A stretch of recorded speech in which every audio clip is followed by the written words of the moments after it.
6:24 on Sunday morning, a New York born started yawning. Casey's first child, no be small, he no be mild. Baby came out the womb with a gap smile. Say cheese, Dad knew I was heaven sent. Godparents nicknamed me Mr. President. Queen's legend, yeah, that's major. F5 met the mayor, chicken newspaper, it's dead. Sincerely. Fast forward to H8, where this part of the story, these get deep. All right. Welcome to the Presidential Essential Podcast, a platform dedicated to engaging in meaningful conversations with individuals from various walks of life.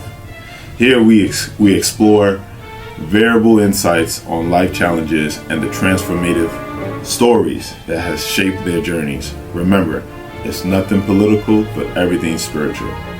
My name is Blessed Branco, and I am glad to have you to join me on this podcast today. Today we're going to be continuing with part 2 of what we began last episode, which was basically an introduction of the podcast, how the vision came to be, and what we hope to achieve. Today, we shall have a discussion regarding more of who I am, how I grew up, the challenges I faced so far, and how I had to overcome them.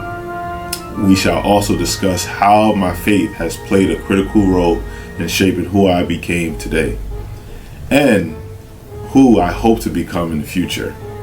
I hope you send in your questions on what you would like to know about me from the first episode, because I will answer them all today.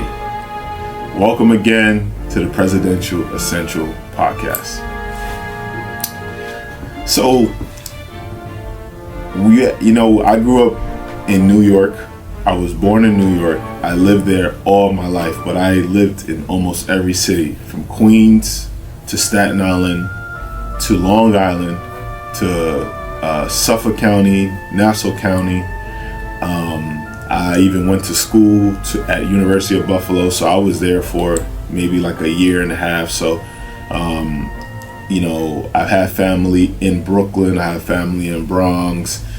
Everywhere you can think of, I've been there. My environment early on was a mixture of both. So, growing up, I started out in the projects. So, we had a very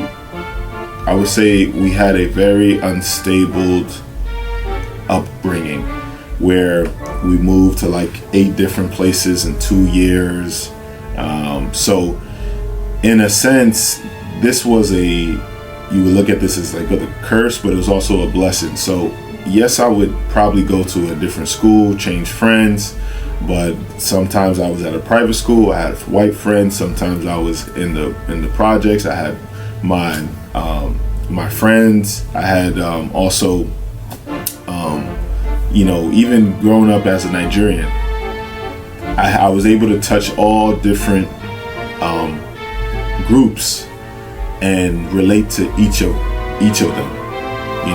I have Indian friends, I have Spanish friends, I have all people, and I think that's actually shaped who I am today, because I have an empathy for people, because I know how to step into their shoes and respond to them or approach them in a respect that I would want to receive myself, and also and in their shoes to be able to relate to them in a way to speak their language, to make them feel important, and that was a big thing for me. I had a lot of significant influences in my childhood, and the impact that they had on this path. So I'll start off with, I would say, growing up, I had my coaches, my basketball coaches.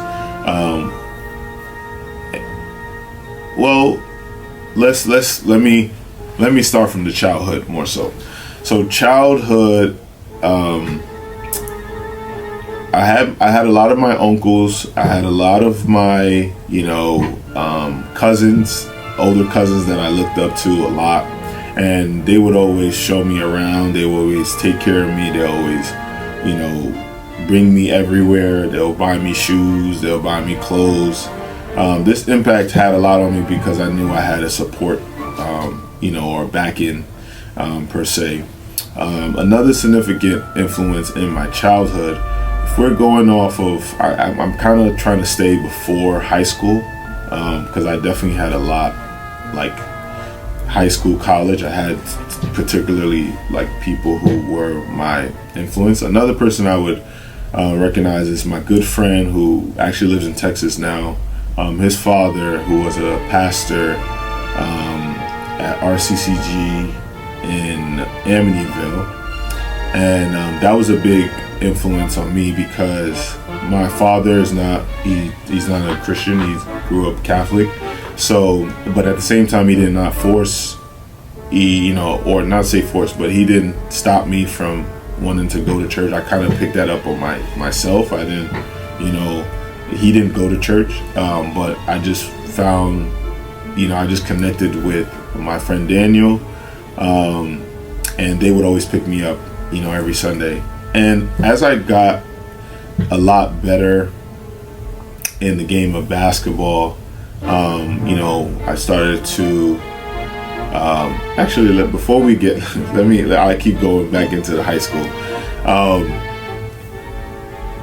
Let's start with childhood around 3. I'm going to break it up from 3 to like 14. 3 to 14, age 3 to 14. So in this time, my dad noticed that I had a love for music.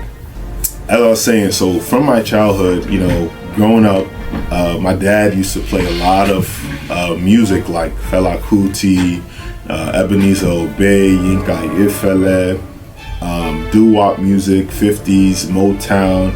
I used to listen to all of this, like Jackson 5, all of them. So I know their music like the back of my hand. And he noticed that I started getting pots and spoons and banging in the kitchen in the middle of the night, just randomly. And he invested in I remember him buying like this drum kit at back then it was Sam Axe, but now we have Guitar Center. But it was like the number one, the biggest drum set on the in the store. And he said, and it was 500, and 500 is a lot back in the 1990s. And he was like, yes, I'll take the 500 one for my son. And I remember the workers at Sam Axe was like, he's 5 years old. Do you want to start off with a starter kit or something? He's like, no, I'll take that one. And that always made an impression that my dad at that young age, he already believed in my musical talent. But like I said, so as I was growing up, I was, watching, I was looking up to a lot of drummers and stuff like that in church, that I would go by myself. And then eventually I got on the drums, and then I became the drummer for my church. But at the same time, in middle school, I started to fall in love with basketball. And what I would do is from Monday through Saturday, I'll be in the gym, and then every Sunday I'll be at church playing the drums. And I just kept doing this, and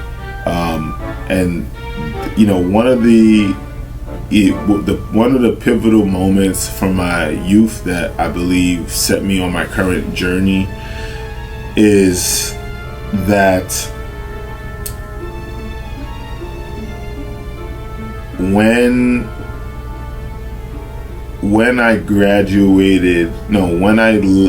in high school, I would say is when I moved with my father.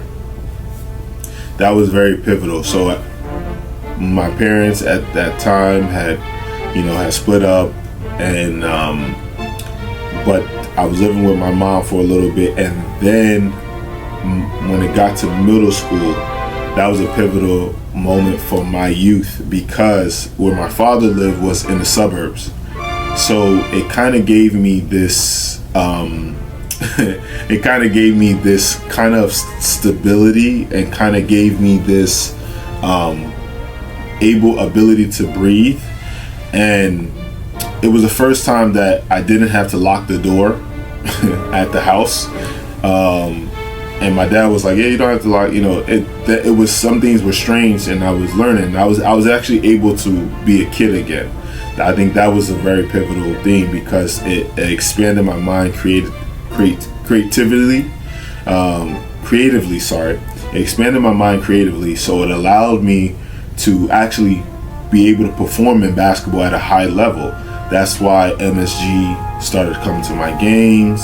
I was breaking some mini school records, not like anything huge, but like I had like a perfect game which I had like 20 points and I didn't miss a shot, things like that.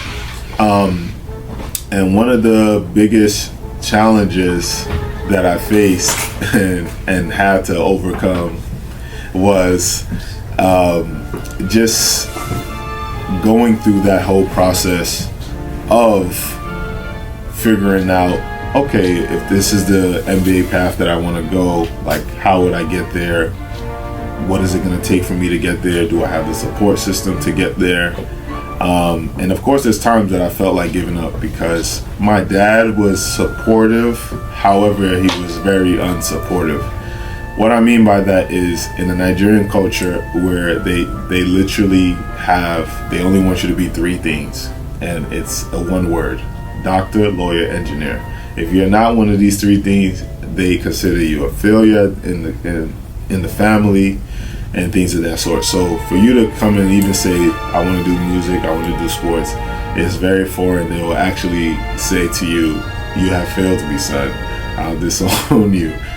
Jokingly sometimes, but deep down, that's really what they're saying. So my dad, he was a big fan of soccer, which in Nigeria they call football. If I played soccer, it probably would be a very different story. But I'm glad that I had to push through that, because all I kept telling myself is, regardless if your dad understands or not, you have to be the one to, got to do what makes you happy. At the end of the day, if I were to be an engineer, like, can I see myself at that time being happy? No. And do you want to operate when you're not happy? You won't be able to grow. So there's plenty of times where I felt like giving up, and but there was a turning point, which I will never forget. Coming out of high school, I didn't have any offers, so it was kind of like the same Steph Curry, John Morant kind of situation. Like, even though that my senior year I was breaking some school records and MSG varsity, which is Madison Square Garden, the news media actually came and they covered me as a player of the game. But still, no college offers at all, not even Division III, nothing. And the turning point was when I made a decision. My father said, like, oh, okay, where are you going to go to school? I actually took off.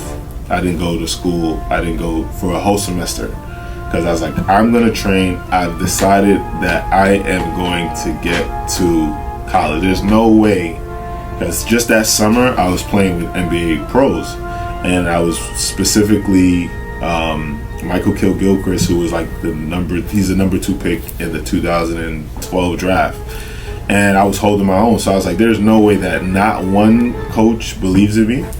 And I remember that when I made that decision that somebody's gonna know, so I actually took a leap of faith. So what I ended up doing, I saved some money. I said to myself, okay, what's the best college in the world in America? I would say Duke University, because they have the best college coach. I said, if he looks at my game and he tells me that you suck at basketball, okay, then I'll give up the game, because at that point I would know that I'm not that good. So I saved up money, a round trip ticket to North Carolina. And when I went to, and I had a buddy of mine who actually played basketball. He was like one of those, he played lacrosse and also played basketball, but chose lacrosse because he was a genius in lacrosse. In fact, they won like 4 back-to-back championships on Duke lacrosse. My good buddy, and he was their starting goalkeeper. And I was like, oh, all right, you're on campus. This is what I'm trying to do. Might come to Duke, can I stay with you? He's like, of course, please join Duke. We need you, So I take literally a leap of faith. A round trip ticket to North Carolina, never been there in my life. Go there. I'm like, I am going to talk to Coach K by fire, by force. So I literally end up on, they call it Krzyzewski Field, because his name is Mike Krzyzewski. It's very hard to say his name. But anyways, Coach K-Town. So when I got there, I didn't realize that I didn't even notice that Coach K wasn't even on campus. At that time, I was so focused on getting to Duke that I didn't even check the man's schedule. Literally. He was coaching Kobe Bryant, LeBron with the Redeem team on USA. He wasn't even there.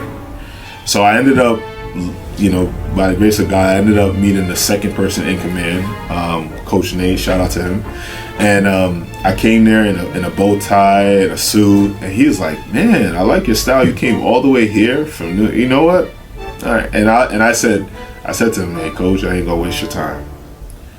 Let me play. At the time, Jabari Parker was the #1 player in the country, and he went to Duke. So I was like, let me play Jabari Parker one-on-one. I'm not even gonna waste your time. You're just gonna see, and then yes, it's a yes or a no.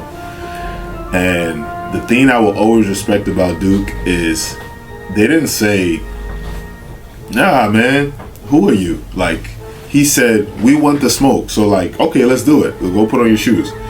So now I start going, like, I put on my shoes. I go through Duke's like locker room, and if you go to Duke's campus, it's really amazing. It's literally like a Batman cave. Like, on the outside, it looks terrible, but inside it has all this technology, fingerprint elevators and all this stuff. So I get to the down court, which is the practice court, and Jabari is warming up with Nolan Smith, who I still keep in contact with to this day, who was a Duke champion in 2010, I think, or 8, one of them. But so I'm put on my shoes, I'm ready, about to tie the last lace, and then an administrator lady comes. She says, stop, we cannot do this, this is illegal.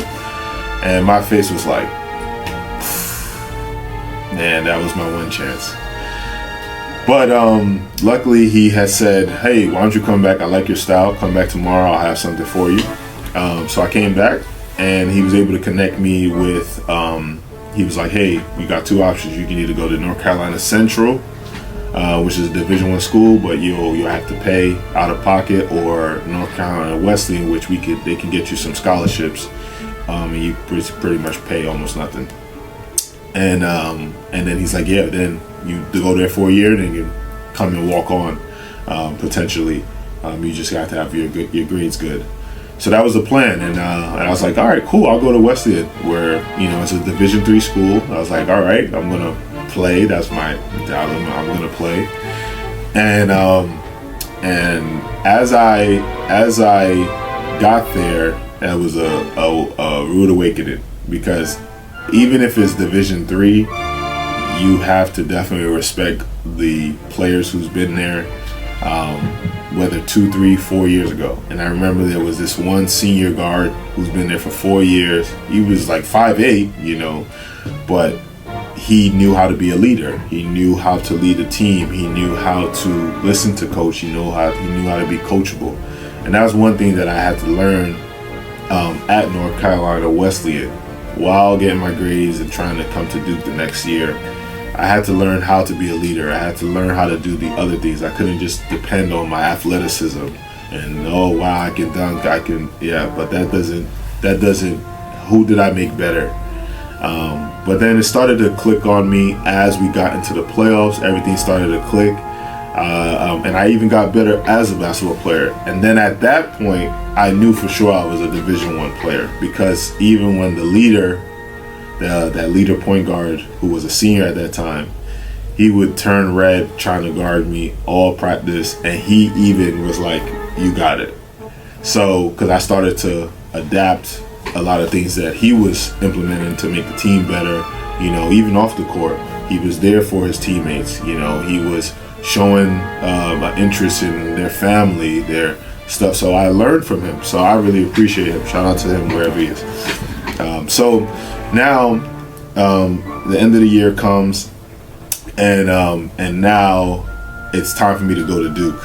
So I'm ready. I'm for sure a D1 player. There was a drill we did, and I had to dunk 10 times in a row. I did it easy. So I was I'm for sure a Division I player now. I have the mind and the athleticism. I'm ready. And then my grades came back. It was a 3.4. And Duke, they did what was promised. They paid for my application, and they gave me the waiver, everything. And then it came back denied. I was wait, hold on. And then it was oh, you need a 3.7, not a 3.4. So I was 0.3 off from walking on to Duke. I was destroyed. So I went back home to New York, crying, depressed. My father, he's the doctor, lawyer, engineer guy. So of course he's gonna be I told you so. I told you with this basketball stuff, you gotta give it up, man. I told you. And I'm come on, man, not right now, man, don't. And then at some point, my dad started really actually feeling bad for me because I didn't leave my room for a whole week. I was ordering pizza literally to my room in the house. I would not come out. I know this is gonna sound gross. I was even peeing in bottles because I didn't want to go to the bathroom. That's how depressed I was. So I was so upset that I didn't get to go to Duke. So, but then 2 weeks. Even all the college deadlines to apply for, because I know I can get in any school because I had a 3.4. I just couldn't. I wasn't technically Duke smart, So I could get in any school in the country, but all the deadlines I basically missed them. My father comes in the room. He's feeling bad. He's hey, why don't you go to University of Buffalo? I mean, your cousins went there. They got a doctorate degree. And they're the last school. They're gonna also, the deadline is next week, so you got to do something, son. You got to get up on your feet. This is ridiculous. And I was all right, Dad. So I go on the website. I was what can make my dad happy and me happy? So I found sports medicine. I was okay. I said, Dad, I'm going to sports medicine. He was yes, son, yes. He was so happy, everything. And then I go back, I was let me see what the curriculum looks like. My hand just went to the athletic page, somehow, some way. And as I'm seeing the athletic page, I'm okay, we got some size, they got some nice size. And I see the coach name stuck out to me, and I knew this was a pivotal moment in my life. I saw the name Bobby Hurley.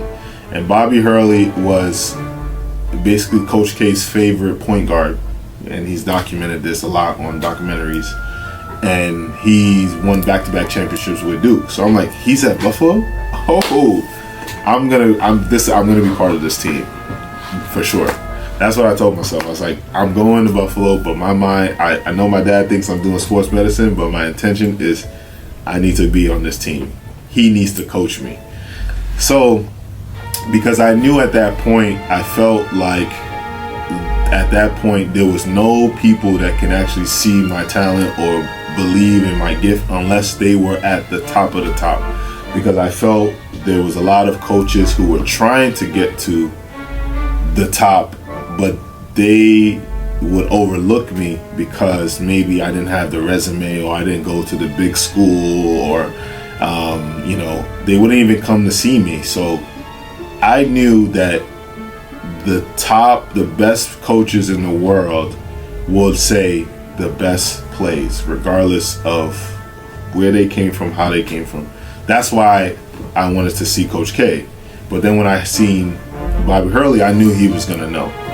So I go to Buffalo, and of course, I meet the assistant coach, and they lie. They say, we don't have tryouts. We don't have any of that. And it was very devastating because I was what am I going to do? But I said, I'm going to control what I can control. And I'm gonna as I'm telling the story, I'm tying it also in my faith, which is also a very big part of that as well. And at this time, I had even made an oath to God, like, hey, I'm going to be celibate. If you get me to the NBA, I'll wait till I'm married. That's what I told him. So I was able to do that in high school, even though I would be, like, women would come by and I would just, respectfully decline. Like, I knew I'm going to the NBA. I have a promise to God. I can't do it. So, but also, when I got into college, things just did happen, right? So I'll get to that in a second. Now, how I got on the team. So I control what I can control. And I just worked out, and then I started to play basketball, shoot in the gym, and one day the point guard at the time, the starting point guard, comes to the gym and he wants to use the shooting machine. And at this time, I'm like shooting on the shooting machine, and I'm like, oh wait, sorry, you can, I'm not even supposed to be on the shooting machine. And he's like, no, you're good. You can stay for like 5 more minutes. Actually, he didn't even say that. He's like, yeah, you can stay. You're good. I'll wait till you're done. But I stopped after 5 minutes because I didn't want to overstay my welcome. So, and he was like, man, you're pretty legit, man. I'm gonna tell Hurley about you. And then I'm like, all right, you don't have to pull my coat here, but thank you for the gesture. You don't have to. I know you're just saying that to say that. So I didn't really believe that he was actually going to do that. And then one day, we just started, I started seeing him. We kind of build a relationship. We would work out with each other. And then one day, this is like a movie-like situation. He goes to a party. I go to work out. And it's literally like an arena. Like, there's nothing but lights on the court.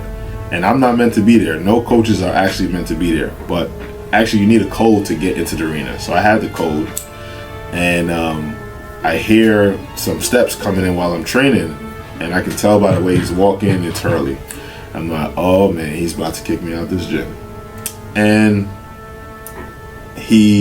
I perfectly time it to do a ferocious dunk. So I wait for him to be like 10 feet from me. Boom. He goes, keeps walking. I like how you did that, son. And I didn't know. I was speechless. The only thing I could say was a lot of practice, coach. That was it. Literally like straight out of a movie. And he kept walking to the parking lot in his car. 2 days later, I get a call from the point guard. Hey, Hurley want to meet you in his office. I'm like, nah, pinch me now. So I meet him in his office, and then we start connecting the dots. Hey, I was just at Duke. He's like, really? Oh, I didn't know. We started connecting the dots. Then he was like, hey, I can't promise you any minutes, but I'm going to give you an opportunity. Looked him in the eye, shook his hand. Opportunity is all I need, coach. And the rest was history. Fast forward, we ended up being the first team in school history to go to the tournament. So that goes to show you the perseverance of a belief that you have to have in yourself to sometimes achieve things, even when maybe my father didn't see it, maybe when the coaches didn't see it. But to know that if you're doing success and you're positively impacting people, continue, because there's only one life to live. So that was very rewarding. And that's also inspired me to to pursue that career. And fast forward, I've been able to play at a high level, and get to a point where I've tried out for some NBA teams, tried out for some G League teams, and gotten that experience. Nearly went to UCLA as well, so been able to meet a lot of pros that some of your favorite NBA players, coaches, and learn from them too, and still learning from them. So that achievement I'm very particularly proud of is that of me being part of the team that won the first and went to the tournament first appearance in school history, because after that they won like the next 4. So we kind of built the culture there, and I was a big part of that. And what I learned about myself through life's journey is at times even, well, I learned that I was actually, I had some, I don't know how to say this in I had some cojones when I was young.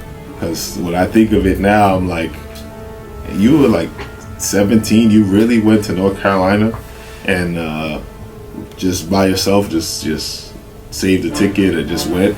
Like anything could have happened, and you just went. So I learned that I'm a huge risk taker. I learned that I'm gonna fight for what I believe in. I learned that I'm also I love people a lot, So and that I would say the way I would define success is that success for me is it's a journey. I'm not gonna say it's you just get in and you're done, because even after that you would say what's now. And then there's some things I was able to achieve being in a Powerade commercial, and then even that you're like, what's after that? So it's even, I would say success to me is a journey of wins and learns. I never lose. It's wins or learns. And if I can go back in time, if there's anything I'll do differently. Now, spiritually, if I'm being honest, I don't think I've ever said this to anyone or shared this. Spiritually, I think I would have, because I didn't gotta tell you how, although I was celibate till about 20 when I was in college, it did break in college. After we won, there was so much attention from ESPN, media, and that got to my head, and I kind of lost it. Now, I wasn't crazy with it. I didn't have like multiple girls at one time. I probably was like with one for 2 months, then on to the next one, and I did like maybe 4 girls until I had to rededicate my life back to Christ, because I was a Christian on the outside, but behind closed doors was a different story. So for me, that I guess that's something I would have done differently. I would have been plugged in probably more around at that critical time. I would have been plugged in with a mentor. I don't regret, because I'm here now, but if I would have done something differently, or advice to anyone who's in that situation, I would say get plugged in with a mentor who can help you avoid stops. So where I see myself in the next 5 or 10 years, just my company growing to a high level, being able to serve millions and billions of people on this planet. Our slogan is came not to be served, but to serve. So I really just want to solve a lot of people's problems, and I think it's very fulfilling to do that. And also too, I see myself just, my lovely wife and I just maybe having more children, enjoying family time and experiencing more memories together. I can see that as well. And also too, seeing the joy in 5 or 10 years of people who I'm around with their families, like seeing them achieve their dreams and goals. That's what I see myself just being around. Are there any current dreams and goals I'm working towards right now? I would say building the company to a place that will last generations and generations. My other goals is I really want to go to Nigeria next month. I've never been there, but there's a need for some kids there. There's a need for some kids there that it would be like a basketball camp I would do there. It's about 100 kids, and their courts are terrible. I want to be able to redo their court. I want to be able to give them new basketballs and stuff like that. So those are like a few things that I would love to do, and I hope that that story inspires others. Habits and practices that's helped me stay grounded and motivated. Number one, pray.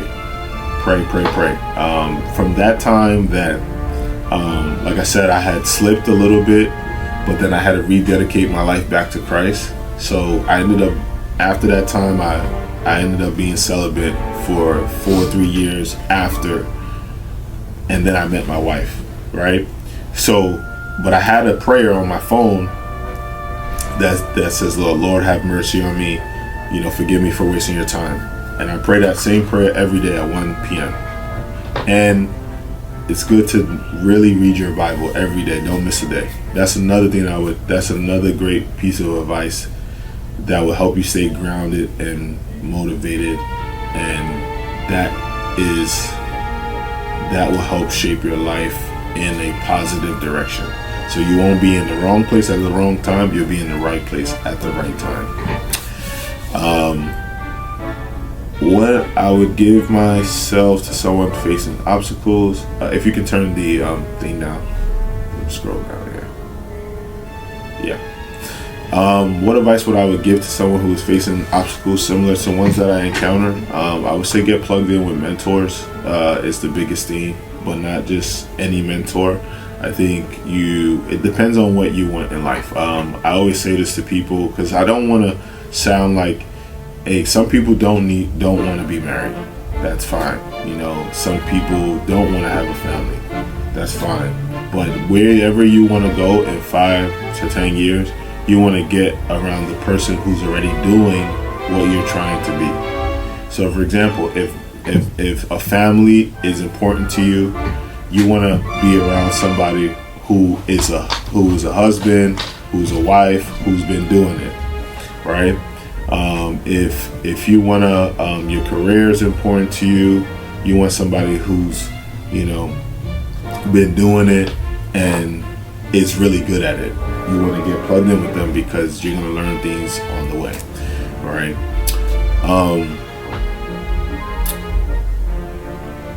What is something about me that people wouldn't expect? I'm ambidextrous. I eat and write with my left, but I shoot a basketball with my right hand. I bat with my right hand. I bowl with my right hand. Another thing you probably wouldn't expect from me is I'm allergic to watermelon. No one ever, it's the funniest thing. Like sometimes I go into the stores. Shout out to my my Spanish people. Yo hablo español un poquito, right? So sometimes I go into the store, I ask them for something to drink. They always, for some reason, have to give me the watermelon. Why? Can I not like Sprite? Can I not like water? It's the funniest thing. And then when I tell them I'm actually allergic to watermelon, oh, I'm sorry.